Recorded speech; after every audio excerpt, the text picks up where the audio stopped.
인제와 원주, 강릉에서 오늘 하루 5명의 코로나19 신규 확진자가 나오면서 도내 누적 확진자가 333명으로 늘었습니다. 망상지구 개발 사업 특혜 의혹과 관련해 경자청이 관련 서류를 제출하며 해명에 나섰습니다. 경자청을 방문한 동해시 의원들은 납득하기 어려운 사업 계획이라며 불만을 제기했습니다.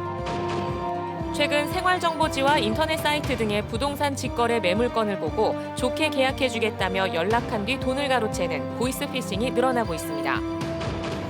생태경관 보전지역으로 보호받는 동강유역 일대에 대한 환경당국의 지나친 규제로 주민들과 갈등을 빚고 있습니다. 안녕하십니까. 뉴스데스크 강원입니다. 오늘 강릉에서 코로나19 추가 확진자가 나온 가운데 인제와 원주에서도 코로나19 추가 감염이 잇따랐습니다. 강릉에서는 오늘 50대가 코로나19 확진 판정을 받아 이동 경로에 대한 역학조사가 진행 중이고, 인제에서는 어제 나온 확진자와 같은 마을 주민 3명이 추가 확진 판정을 받았습니다. 원주에서도 50대 확진자가 발생했습니다. 이에 따라 코로나19 강원도 누적 확진자는 333명으로 늘었습니다. 동해안권 경제자유구역 망상지구 개발 사업과 관련해 오늘 동해시 의원들이 경자구역청을 방문해 간담회를 가졌습니다. 경자청은 그동안 비공개했던 관련 서류들까지 공개하며 해명했지만 시의원들은 납득하기 어려운 사업 계획이라며 불만을 나타냈습니다. 김영호 기자가 보도합니다. 동해시 의원들이 한 달 보름 만에 동해안권 경제자유구역청을 다시 방문했습니다. 지난 9월과 달리 이번에는 정식 간담회였습니다. 경자구역청은 최근 불거진 민원 내용, 즉 개발업체가 부동산 차익을 노린 먹튀이자 사업 능력이 부족하다는 지적에 대해 특혜가 없고 안전장치도 마련돼 있다고 밝혔습니다. 민원 발생 배후에는 동해시가 있다고 주장했습니다. 개발 사업에 대해서 반대를 해야 된다는 단계별 방해 전략을 수립하게 됩니다. 1단계는 자료 요구, 2단계는 여러분이 잘 아시겠지만 현수막부터 개청 시작해서 인수위, 진정서 제출. 동해시 의회는 그동안 공개를 요구한 개발업체 관련 서류가 미흡하다고 주장했습니다. 사업 제안서가 얼마나 신뢰할 수 있는 내용이며 재무 상태 등은 고려됐는지 밝혀야 한다고 항의했습니다.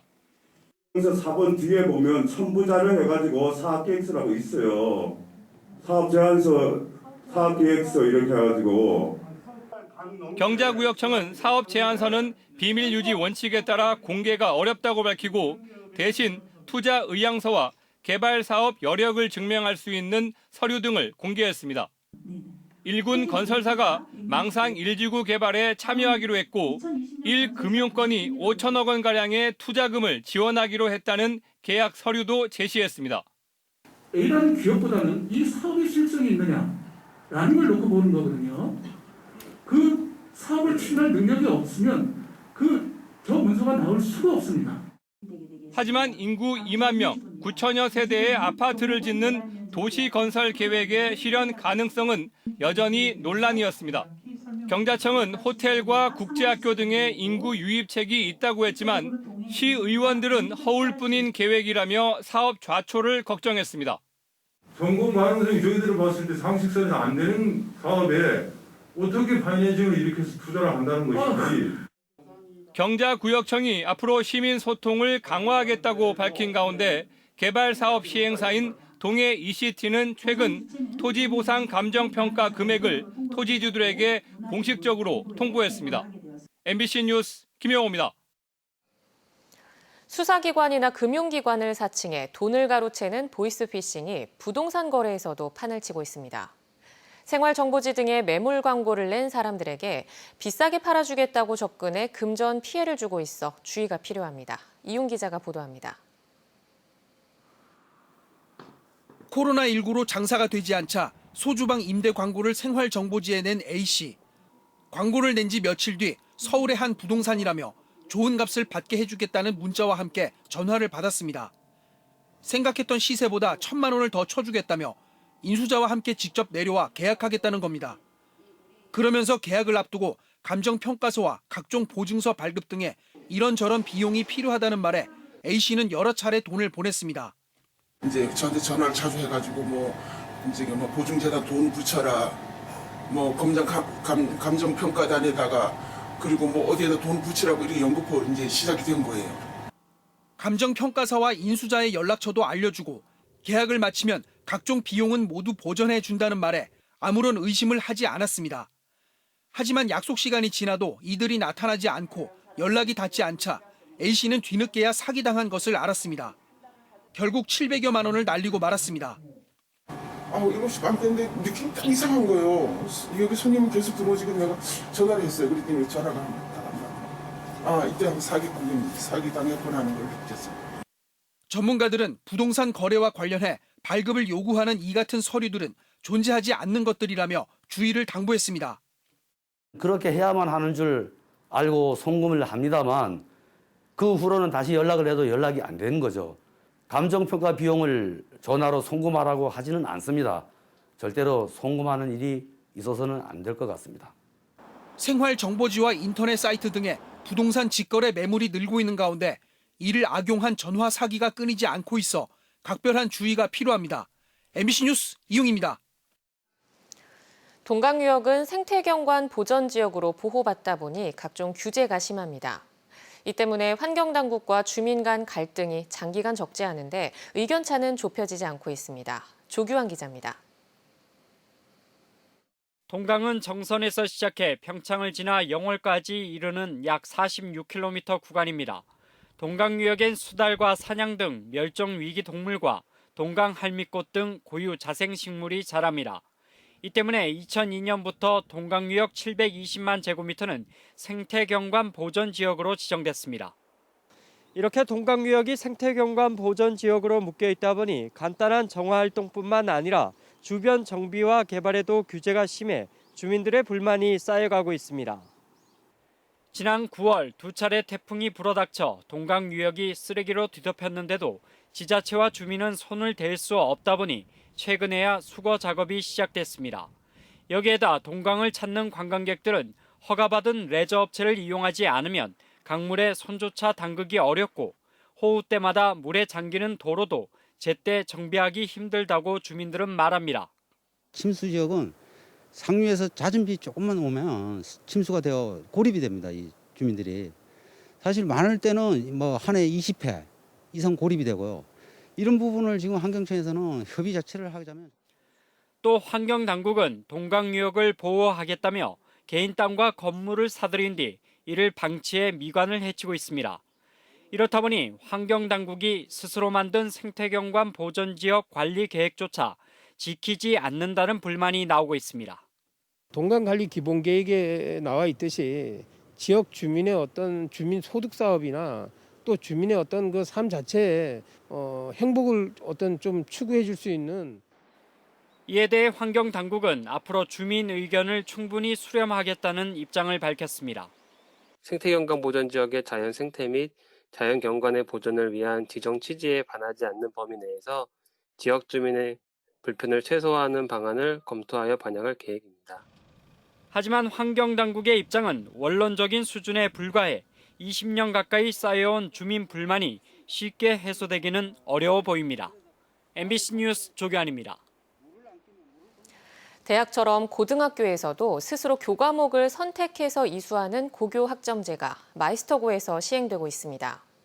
2022년부터 모든 특성화 고등학교에도 도입되는데 해결해야 할 과제가 적지 않습니다. 강화길 기자가 보도합니다. 전국 유일의 의료기기와 바이오의학 분야 특화 마이스터 고교인 원주의료고. 올해부터 고교 학점제를 시행하고 있습니다. 대학처럼 학생들이 원하는 과목을 선택 이수하고 일정 학점을 따면 졸업하는 제도입니다. 때문에 입학학과에서 벗어나 다른 분야 전공까지 배울 수 있어 진로 선택의 폭이 넓어졌습니다. 실제로 이런 과정을 거쳐 전공과 다른 업체에 취업한 학생의 만족도는 높습니다.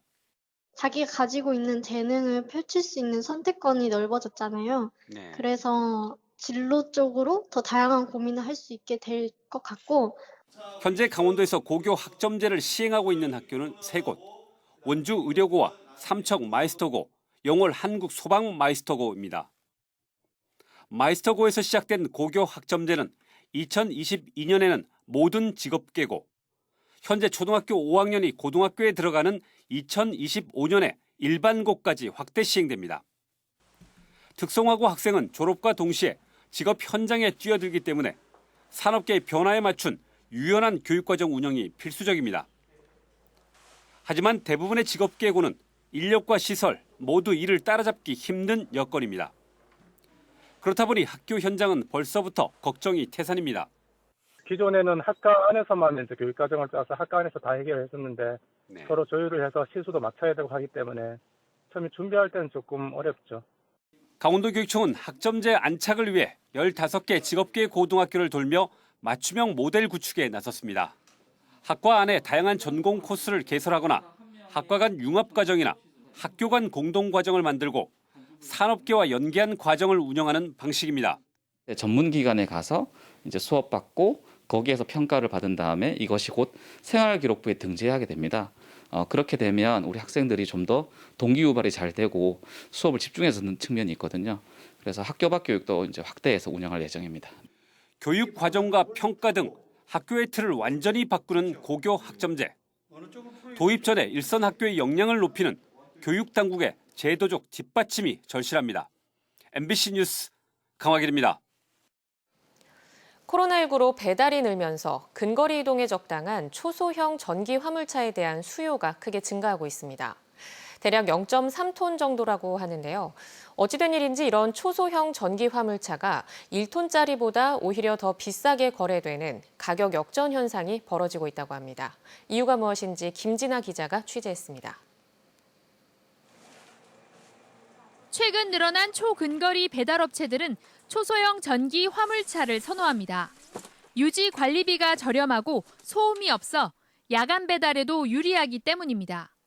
그런데 적재 한도가 300kg인 초소형 모델이 적재량 1톤인 소형보다 오히려 구입 가격이 더 비싸 논란이 되고 있습니다. 소형 전기 화물차 가격은 4,050만 원이지만 보조금 2,700만 원을 받고 있습니다. 반면 2,167만 원인 초소형 전기 화물차는 보조금이 768만 원에 불과합니다. 보조금을 감안하면 소형은 1,350만 원인데 초소형은 1,399만 원이 되는 겁니다. 그런데 여기에 10% 부가세 환급까지 더해지면 소형은 982만 원, 초소형은 1,202만 원으로 가격 차이는 더 벌어집니다. 보조금 비율이 큰 차이를 보이면서 초소형 차가 오히려 더 비싼 가격 역전 현상이 나타난 겁니다. 보조금은 동급의 일반 화물차 가격과 비교해 차익을 보존해 주는 건데 초소형 전기 화물차는 비교할 화물차가 딱히 없다 보니 보조금이 적게 책정됐다는 게 정부 측 설명입니다. 국산 초소형 전기 화물차 출시를 기다리던 세탁소 연합회와 근거리용 택배업체들은 구입을 망설이고 있습니다. 향후 500대 정도를 구매할 의향이 있습니다. 1톤 차와 동등한 가격이라면 포터를 구매하기가 좀 어렵지 않느냐라는 거죠. 공공 주문과 함께 수출 계약은 잇따르고 있지만 정작 중요한 내수 시장에서는 왜곡된 가격 구조로 외면받고 있는 겁니다. 소형차에서 지급하고 있는 보조금 그러한 수준에서 초소형차도 살 수 있는 보조금 대응이 필요합니다. 4천만 원짜리 소형 화물차보다 2천만 원짜리 초소형차의 실구입가를 더 비싸게 만드는 이상한 보조금 정책 때문에 문재인 정부의 2호 상생형 일자리인 횡성 전기차 사업에도 빨간불이 켜졌습니다. MBC 뉴스 김진아입니다.